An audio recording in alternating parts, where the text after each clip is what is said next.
What's up guys, Hershey here, bringing you another video in the Beginner's Guide to Tarkov series. In this video, we're going to be covering what to bring to your first raid. Kind of cleaned up my stash a little bit so you can see everything that we have. It's going to be all differentiated. We got med at the top, food and water items in the second column, weapons, and then any sort of gear. For your first few raids, I would highly suggest not bringing too much. The whole point of your first couple raids is actually just to learn the maps. We're actually going to go ahead and be doing these maps offline just so you can get an understanding of the map and at least figure out where the exits are. We're going to bring the bare minimum. We're going to bring some meds, one weapon, and possibly armor if you really feel that it's necessary. First couple things we're going to go ahead and cover is backpacks. What we're going to do is we're going to go ahead and grab one of these backpacks that are stacked in each other and go ahead and drag it over. Next, we're going to go ahead and grab one pistol and 2 magazines. This should be more than enough to take care of any scavs, take their weapons, or even engage players if need be. As far as meds go, we're going to go ahead and bring a cheese, which we're going to toss into our alpha, and I'll explain that in a moment. We're going to bring a splint, painkillers,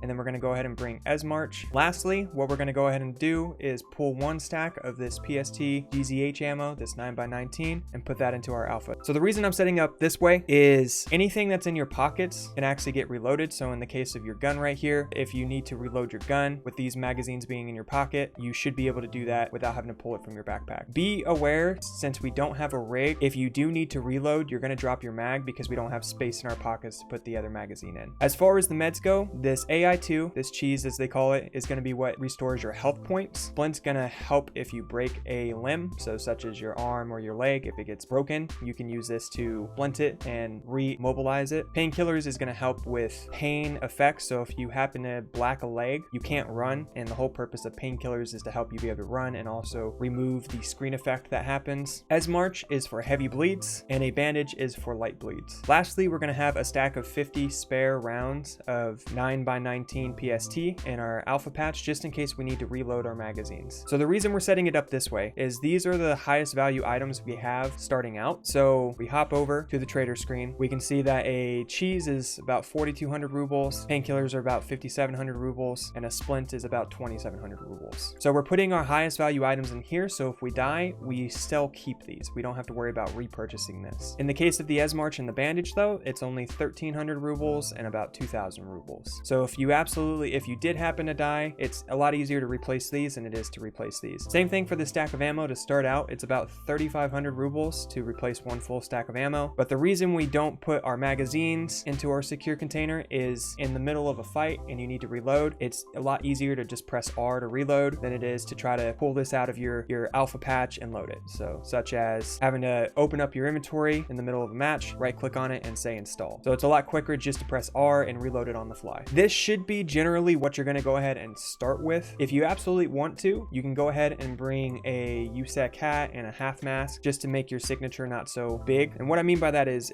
without the face mask, you can see like his head just looks like a giant white Q-tip, and you know, it's very obvious to see that in the middle of trees or woods or bushes even. The rest of this stuff we're not going to worry about. We're not going to go ahead and worry about rigs just yet. We're not going to worry about armor or even the headset. And the reason for this is you want to really get a feel for the game. You want to learn the maps and try to at least know where your extracts are, get more comfortable. And then once you're a little more comfortable, we can go ahead and start equipping these armors, these rigs, and earpieces and better guns such as the M4 or the MP5. All right, everybody, I hope you found this video helpful. If you did, make sure to like and subscribe to see more content like it. If you have any feedback or you have any questions, go ahead and leave a comment down below and I'll go ahead and answer that when I can. Thank you guys so much for watching, and I'll see you in the next video.